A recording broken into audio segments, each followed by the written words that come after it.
All right, and welcome to Fractions Level 3. Now, what's our rule for adding fractions? Well, I want y'all to write this in your note space.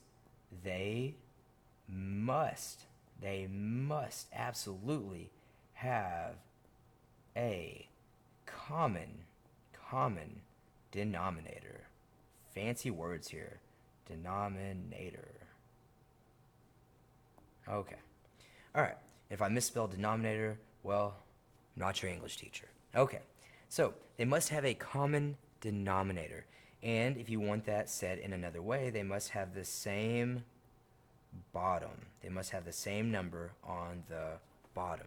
So let's go ahead and look at a very quick and easy example number 1.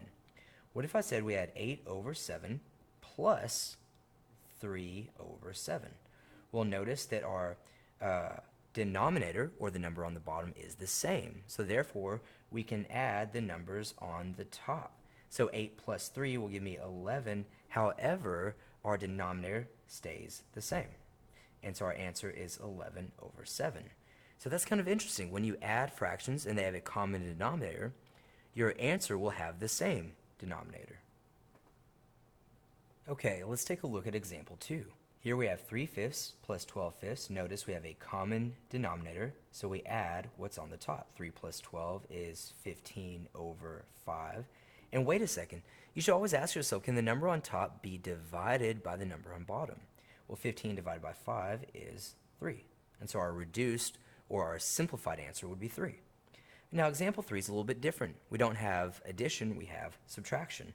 But in essence, it functions the same.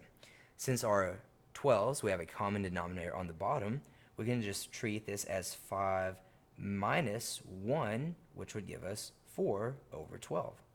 Now notice that 4 and 12 can both be divided by 4, so I can reduce this. 4 divided by 4 is 1 over, and 12 divided by 4 is 3, and our answer here is 1/3. Now for example 4, it's a little bit different. Here we have a negative plus a positive. But we do have our common denominators, so we know on the bottom it must be 15. And I always like to think of this like money. If you owed me $8, that's a negative you owe, and you had $3, well, you would give me your $3, and how much would you still owe me?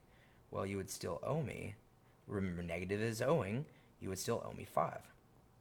Now lastly, we know that 5 and 15, 5 can't be divided by 15, but 5 and 15 can both be divided by 5. So we can say negative 5 divided by 5 is negative 1 over 15 divided by 5 is, of course, 3. And here we have negative 1/3. All right, let's take a look at example 5. Here we actually have a negative plus another negative. Okay, so remember the rules for adding negatives. It's like you're going more negative, or if negatives represent debt, it's like you're going more into debt. So let's take a look at this. Our denominator must be 3, but negative 2. So you owe me $2, and then let's say you owe me $7 more. Well, how much do you owe me altogether? And you actually add them, and we'd say, well, you owe me $9. Wait a second, can 9 be divided by 3?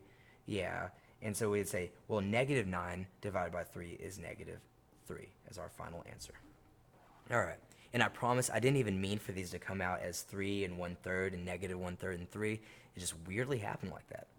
All right, let's go ahead and look at our final 3 examples. Okay, for example 6, we've now included variables.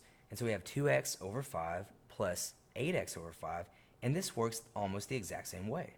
Since we have our common denominator 5, we can add the things on the top. But wait a second, what is 2x plus 8x? And when we have the same letter, you can think of it like a label. If I said, what's 2 apples plus 8 apples? Well, you would say it's 10 apples, but here our label is in apples, it's x. So 2x plus 8x, there must be 10 x's. And from here, we can of course say, well, wait a second, can 10 be divided by 5? Yeah, and our final answer is 2x. Okay, let's look at example 7. We have negative 12y over 11 plus 6y over 11. And wait a second, remember we can think of negatives as like owing. And so if you owed me $12 and you gave me your $6, well, you would still owe me $6. And of course, everything else is the same as we've talked about. Now here's our last one. This one is a little bit different. Do we have a common denominator? Yeah, absolutely. So our final must be something over 7. But wait a second. Here we have a negative 8z minus 8b. And this is what happens when you have different letters. You cannot combine them. You cannot add them. You cannot subtract them. Our answer here is just negative 8z minus 8b. And so that's the weird thing is about combining like terms. Well, what if you don't have like terms? You can't combine them. And so we get this very strange looking answer. All right, I'll see you guys in our level 4 video.